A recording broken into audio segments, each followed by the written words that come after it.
Halo, Assalamualaikum warahmatullahi wabarakatuh. Perkenalkan, saya Alvira Jubramesti.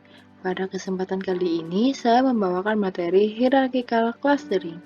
Apa sih hierarchical clustering itu? Hierarchical clustering adalah metode analisis kelompok yang berusaha untuk membangun sebuah hierarki kelompok data, atau dalam kata lain, data yang termasuk ke dalam klaster tertentu. Jenis-jenis arah hierarchical clustering. Ada dua ya, yang pertama divisif. Divisif itu adalah arah hierarchical clustering dari atas ke bawah, dari satu klaster ke nilai K klaster. Kemudian yang kedua ada aglomeratif, yaitu arah hierarchical clustering dari bawah ke atas, dan juga dari jumlah data klaster ke nilai K klaster. Macam-macam hierarchical clustering. Yang pertama ada single linkage, yaitu mencari jarak minimum di antara klaster dengan perhitungan jarak klaster 1 ke klaster 2 sama dengan jarak data 3 ke data 4.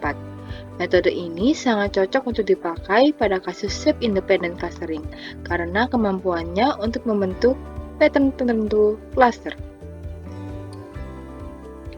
Kedua, ada centroid linkage, yaitu mencari jarak centroid di antara klaster dengan perhitungan jarak klaster 1 ke klaster 2 sama dengan jarak centroid klaster 1 ke centroid klaster 2. Metode ini baik untuk kasus clustering dengan normal dataset distribution.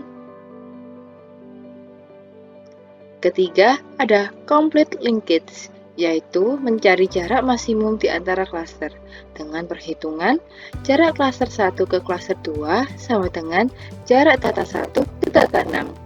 Metode ini sangat ampuh untuk memperkecil variance within cluster karena melibatkan centroid pada saat penggabungan antar klaster. Keempat dan yang terakhir ada average linkage, yaitu mencari jarak rata-rata di antara klaster dengan perhitungan jarak klaster 1 ke klaster 2 sama dengan jumlah jarak antar data dibagi jumlah data pada klaster 1 dikali jumlah data pada klaster 2. Metode ini relatif yang terbaik dari metode-metode hierarchical lainnya, namun harus dibayar dengan waktu komputasi yang tinggi. Langkah-langkah hierarchical clustering. Yang pertama, ada tentukan nilai K sebagai jumlah klaster yang ingin dibentuk. Kedua, menganggap setiap data adalah klaster. Ketiga, hitung jarak dengan klaster. Keempat, cari dua klaster yang memiliki jarak terpendek dan kemudian gabungkan. Kelima, jika jumlah klaster lebih besar dari nilai K, ulangi langkah ketiga, yaitu hitung jarak dengan klaster. Langsung ke studi kasus ya. Buatlah sebuah kode program menggunakan metode hierarchical clustering dan data training apa saja. Sebelum ke pembahasan program, kita siapkan data trainingnya dulu ya. Di sini saya menyiapkan data training dengan format CSV. Oh ya, jangan lupa untuk menempatkan data training ini di folder yang sama atau directory yang sama dengan file Java kalian atau file program kalian. Oke, kita lanjut saja ya, langsung ke programnya. Pertama-tama, pada program ini terdapat variabel training attribute, di mana digunakan untuk menangkap nilai dari isi data training. Kemudian ada variabel cluster Euclidean, di mana digunakan sebagai wadah data jarak Euclidean per cluster. Kemudian ada variabel cluster value, yang mana digunakan sebagai wadah indeks data training dan cluster.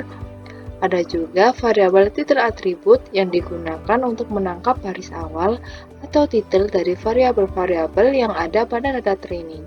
Kemudian, terakhir ada variabel data training, di mana variabel ini menunjukkan di mana letak file data training yang untuk selanjutnya isi data training tersebut ditangkap oleh variabel lain.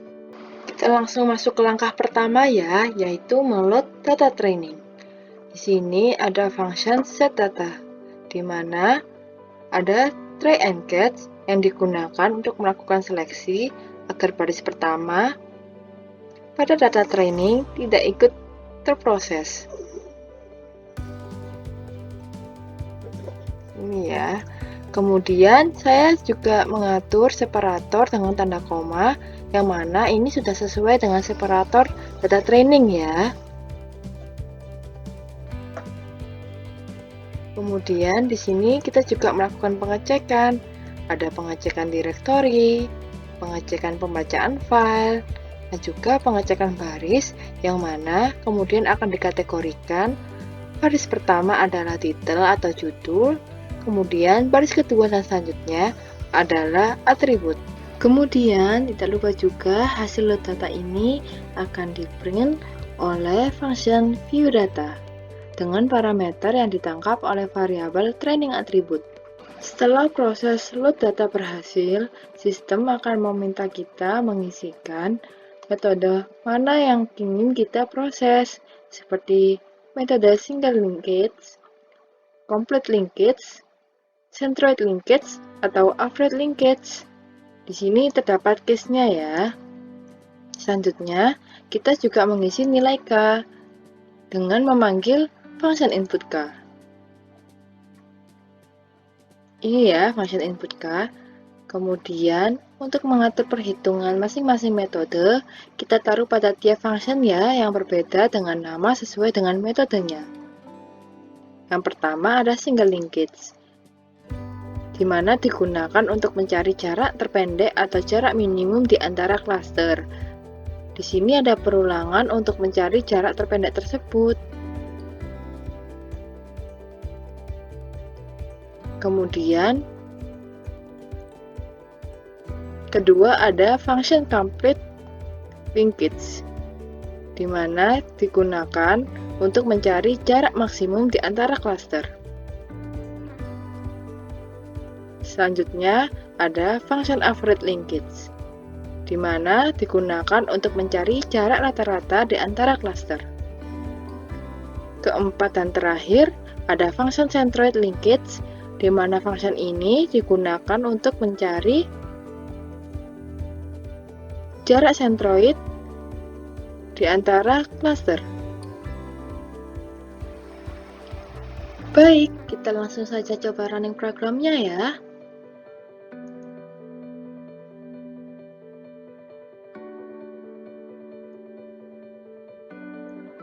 Dapat dilihat seperti penjelasan saya sebelumnya, sistem akan meload data training yang telah kita siapkan sebelumnya dan akan ditampilkan dengan function viewData. Kemudian kita diminta untuk mengisikan jenis metode yang akan diproses. Kita coba masukkan metode 1 ya, yaitu single linkage. Kemudian masukkan nilai K-nya, yaitu saya coba 3 ya. Dan ini adalah hasilnya. Saat ini hanya itu ya yang bisa saya sampaikan. Untuk kurang lebihnya mohon maaf. Wassalamualaikum warahmatullahi wabarakatuh.